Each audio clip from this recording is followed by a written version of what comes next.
وهذا البلد الأمين প্রথম কসম করলেন তিন, দ্বিতীয় কসম করলেন ওয়াজাইতুন, তৃতীয় কসম করলেন ওয়াতুর সিনিন, চতুর্থ কসম করলেন ওয়াহাদাল বালাদিল আমিন। একটা নয়, দুইটা নয়, তিনটা নয়, চারটা কসম করে রব্বে কারীম একটা কথা বললেন। সেই কথাটা হলো লাকাদ খালাকনাল ইনসানা ফি আহসানি তাকওয়ীম। আল্লাহু আকবার।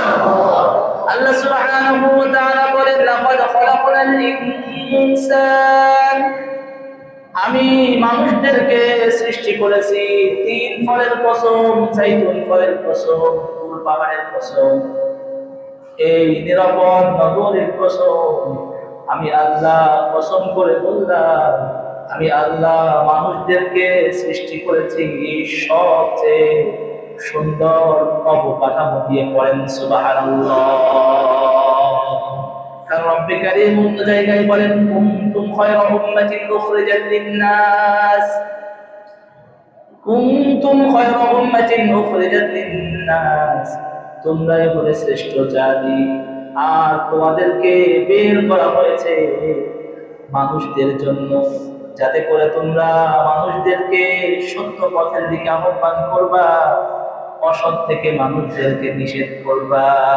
এজন্য আমি আল্লাহ ঘোষণা দিলাম তোমরাই হলে শ্রেষ্ঠ জাতি, আর তোমাদেরকে মানুষের কল্যাণের জন্য বের করা হয়েছে। বলেন সুবহানাল্লাহ। কল্যাণের কথা আমরা কয়জন বলি?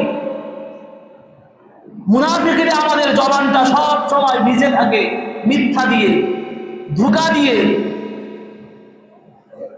বাটপাড়ি দিয়ে, নেবার দ্বারা আমাদের জবান আমরা সব সময় ভিজিয়ে রাখি। আমরা কখন আমাদের সময় আছে কই? মানুষদেরকে নিজের দিকে আহ্বান করার সময় কই? আমাদের কোথায় আছে আমাদের সময়? নিজেই তো আমার জবান দিয়ে আল্লাহু আকবার বলে নামাজের সামনে আমরা দাঁড়াতে পারি না, অন্যকে দাওয়াত দিব কখন? নিজেই তো 5 ওয়াক্ত নামাজের 1 ওয়াক্ত মসজিদে আসার সময় সুযোগ হয় না, বাসায় নামাজ পড়ার সুযোগ হয় না, আমি আবার আমার জবান দিয়ে কখন মানুষদেরকে দ্বীনের পথে আহ্বান করব?